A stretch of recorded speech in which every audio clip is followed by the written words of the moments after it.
मानवी इतिहासात पूर्वी कधीहीपेक्षा अधिक आम्ही एक सामान्य नियत सामायिक करतो. आम्ही एकमेकांना सामोरे गेलो तरच आम्ही त्यावर प्रभुत्व मिळवू शकतो. असा विश्वास जगासमोर मांडणारी संघटना म्हणजेच संयुक्त राष्ट्र संघटना. होय, या संघटनेला आपण इंग्रजी भाषेत युनायटेड नेशन्स ऑर्गनायझेशन या नावाने ओळखतो.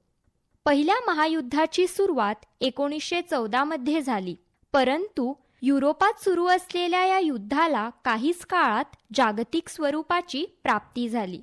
वसाहतीकरण, विस्तारवादी महत्वाकांक्षा अशा अनेक कारणांमुळे जागतिक युद्ध सुरूच होतं. दुसऱ्या महायुद्धानंतर जागतिक शांतता, सुरक्षितता, सहकार्य आणि माणसाच्या मुळावर उठणारी अशी युद्ध भविष्यात रोखली जावीत यासाठी दिनांक 24 ऑक्टोबर 1945 रोजी एक आंतरराष्ट्रीय संघटना स्थापन केली. ती म्हणजेच संयुक्त राष्ट्र संघटना. आणि 24 ऑक्टोबर हा दिवस संयुक्त राष्ट्र संघटना दिवस म्हणून जगभर साजरा केला जातो. या संघटनेचं मुख्यालय न्यूयॉर्क इथं आहे. दुसऱ्या महायुद्धाच्या सुरुवातीला म्हणजेच 1939 मध्ये ही संघटना काही कारणामुळे निष्प्रभ ठरली. इंग्लंड अमेरिकेची संयुक्त संस्थानं यातील नेत्यांनी युद्धाच्या काळामध्ये समस्यांच्या सोडवणुकीचा विचार सुरू केला.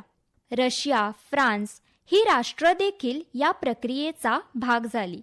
ब्रिटिश पंतप्रधान विन्स्टन चर्चिल आणि अमेरिकेचे राष्ट्राध्यक्ष फ्रँकलिन रूझवेल्ट यांची 1941 साली युद्धनौकेवर भेट झाली होती. त्याच बैठकीत त्यांनी कायमस्वरूपी आंतरराष्ट्रीय संघटना स्थापन करण्याचा मनोदय व्यक्त केला. फ्रँकलिन रूझवेल्ट यांनी या संघटनेला युनायटेड नेशन्स म्हणजेच संयुक्त राष्ट्र ही संज्ञा सुचवली. सविस्तर चर्चा होऊन सुरक्षा मंडळाच्या रचनेसंबंधी निश्चित धोरण ठरविण्यात येऊन संधेवर शिक्कामोर्तब झालं. आंतरराष्ट्रीय संघटनेची संकल्पना 20व्या शतकात दृढमूल झाली असली तरीही तिच्या संस्थापनेच्या संदर्भात मध्यकाळामध्ये काही तुरळक प्रयत्न झालेले दिसतात. आधुनिक काळात जगाच्या इतिहासात मैत्री संघटना, परिषदा, सहकार्य यांचं नवं युग सुरू झालं आहे. 19व्या शतकात संयुक्त राष्ट्र संघटनेद्वारे युरोपियन राष्ट्रांनी राजकीय, आर्थिक, सामाजिक यासारखे प्रश्न सोडविण्याकरिता अनेक संघटना संस्थांची स्थापना केली. त्यामधील काही नावं म्हणजे रेड क्रॉस. या संघटनेची स्थापना 1863 मध्ये झाली.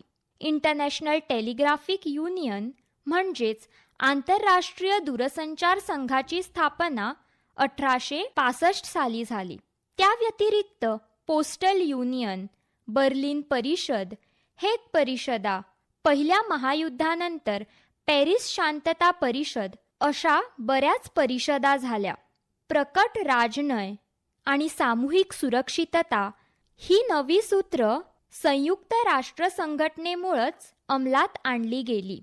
लोककल्याणाच्या काही आर्थिक, सामाजिक भरीव योजना संयुक्त राष्ट्र संघटनेनं राबविल्या आहेत आणि त्यासाठी भक्कम पार्श्वभूमी त्यांनी तयार केली आहे. संयुक्त राष्ट्र संघटना हा एक स्वतंत्र करार आहे.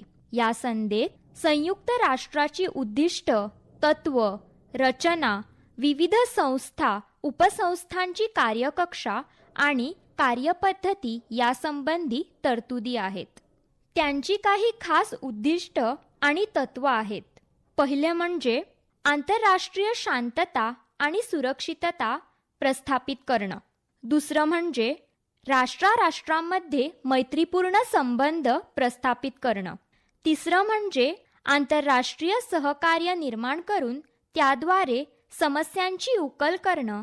तसंच वंश, लिंग, भाषा आणि धर्म यांच्या आधारे भेदभाव न करता मानवी हक्क आणि मूलभूत हक्क यांची जोपासना करून त्याबाबत आदरभाव वाढविणे. आणि चौथे म्हणजे ही समान उद्दिष्ट गाठण्यासाठी विविध देशांकडून केला जाणाऱ्या प्रयत्नांमध्ये सुसंवाद साधणारे केंद्र म्हणून कार्य करणं. या सर्व कारणामुळेच जगातील सर्वात मोठी आंतरराष्ट्रीय संघटना अशी संयुक्त राष्ट्राची ओळख आहे. आधुनिक जगाच्या इतिहासात 2 जागतिक महायुद्धांना अनन्यसाधारण महत्त्व प्राप्त झालं. या 2 महायुद्धांनी जागतिक समुदायात शांतता, परस्पर सहकार्य, मानवी हक्क, माणुसकी या सर्वांकडे पाहण्याचा दृष्टिकोन यामध्ये फार मोठे बदल घडवून आणले आहेत. महायुद्धानंतर भीषण हानीनंतर साऱ्या जगाला एकत्र येण्याचे आवाहन करणारी संस्था म्हणजेच संयुक्त राष्ट्र संघटना. संयुक्त राष्ट्र संघटना हा नेहमीच चर्चेचा विषय राहिला आहे.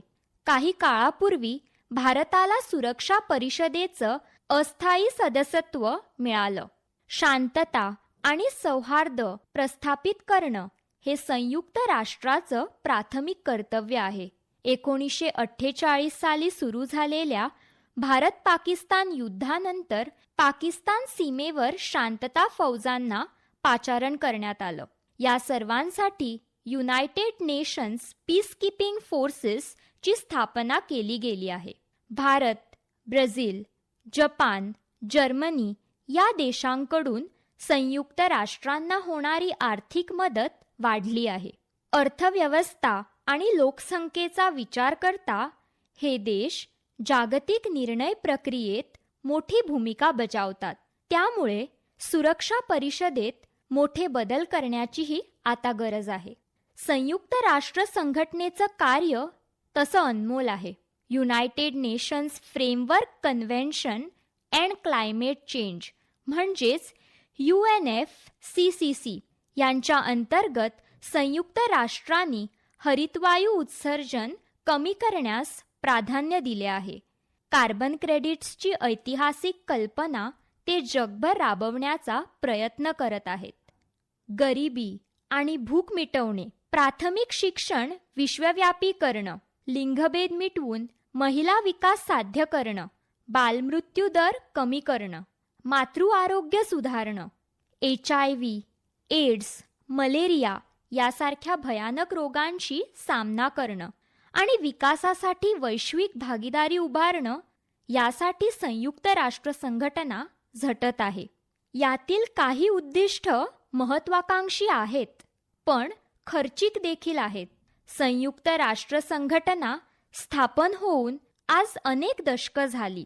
दरवर्षी संघटना स्थापनेदिवशी वर्षाचं नवं उद्दिष्ट ठरवलं जातं. यावर्षी आशेद्वारे स्थितिस्थापकत्व निर्माण करून कोविड-19 पासून सावरण्याची तसंच पुनर्बांधणी आणि टिकाऊपणा या गरजांना प्रतिसाद देणं असं आहे. 2019 साली कोरोना विषाणू चीनमधील वुहान प्रांतामध्ये सापडला. जागतिक आरोग्य संघटना म्हणजेच वर्ल्ड हेल्थ ऑर्गनायझेशन ही संयुक्त राष्ट्राची एक विशेष संस्था आहे. या संस्थेची स्थापना 1948 साली झाली होती. त्यांनी कोविड काळात अनमोल योगदान दिलं आहे, यात तीळ मात्र शंका नाही. 1993 देश आज संयुक्त राष्ट्र संघटनेचे सहभागी सदस्य आहेत. जागतिक सुरक्षेसोबत विश्वास, विकास, पर्यावरण, सामूहिक विकास आणि मानवी कल्याण ही नव्या जगाची आव्हानं आहेत. हे समजून घेणं अत्यावश्यक आहे. या आव्हानांचा बदलत्या जागतिक रचनेत सामना करण्यासाठी संयुक्त राष्ट्रांनीही आमूलाग्र बदल करणं ही काळाची गरज आहे.